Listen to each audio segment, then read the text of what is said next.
Everyone talk money is big power, but I don't believe it.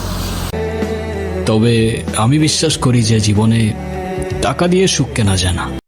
কেন এই কথাটা বললাম? বলেন কি? ভাই, টাকা থাকলে সব কিছু হয় না। টাকা যদি থাকে, যদি সব কিছুই হইতো তাহলে তো আর হইতো না। এই যেমন আমার কথাটাই ভাবেন, টাকা আছে কিন্তু স্বপ্ন আর পূরণ হয় না, কেমনটা লাগে?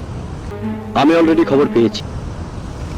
ছেলে মানুষদের তিনটা স্বপ্ন বেশি থাকে, যেমন বাড়ি গাড়ি থাকা। একটা কথা বলবো না, আমার শরম করে।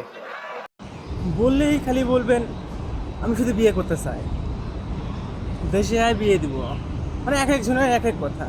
তো বাদ তুই কিন্তু বহুত বড় জায়গায় হাত দিচ্ছস বাস। দেন, যে টপিকে ছিলাম ওটাতে যাই। যেমন দেখেন,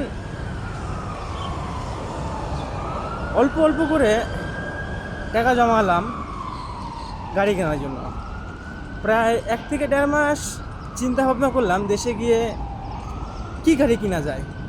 এই গাড়ি ওই গাড়ি এই গাড়ি, অনেক গাড়ির মডেল দেখলাম, অনেক গাড়ির রিভিউ দেখলাম। লাস্টে একটা গাড়ি পছন্দ হলো, বাট গাড়ি যে কিনবো ভালো কথা, তেল পাবো কই? Ladies and gentlemen, welcome to Petrol Pump. 1 litre তেলের দামও তো এখন বহু টাকা, কিডনি বিক্রি করলে তো এত টাকা পাওয়া যাবে না। মামা,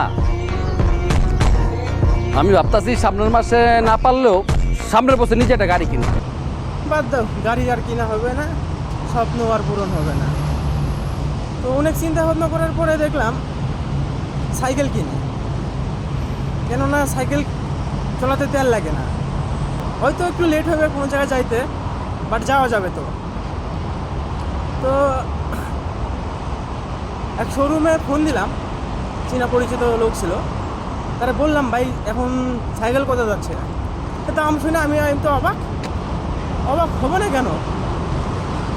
একটা সাইকেল বলে 5 লাখ টাকা। ওই বোকাচোদা কয় কি? একটা বাইকের দাম যেখানে 4 লাখ টাকা, এখন বাংলাদেশে এখন সাইকেলের দাম প্রচুর টাকা। থাক ভাই, গাড়ি আর কিনতে হবে না, বাংলাদেশে আর যাইতে হবে না। এবারে এই দেশে ভালো আছি, বিন্দাস আছি, না লাগে গাড়ি না লাগে সাইকেল। ও হাঁটতে হাঁটতে ডিউটি যাও, হাঁটতে হাঁটতে বাড়িতে আসো। এবারে ঝাড় মারে খাওয়াতে যাবো না। এই জন্যই বললাম টাকা দিয়ে সব কিছু হয় না, কিছু কিছু টাইমে পরিস্থিতির কাছেও হার মানিয়ে যেতে হয়।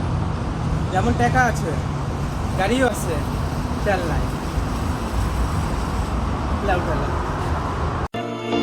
Ladies and gentlemen, welcome to Petrol Pump.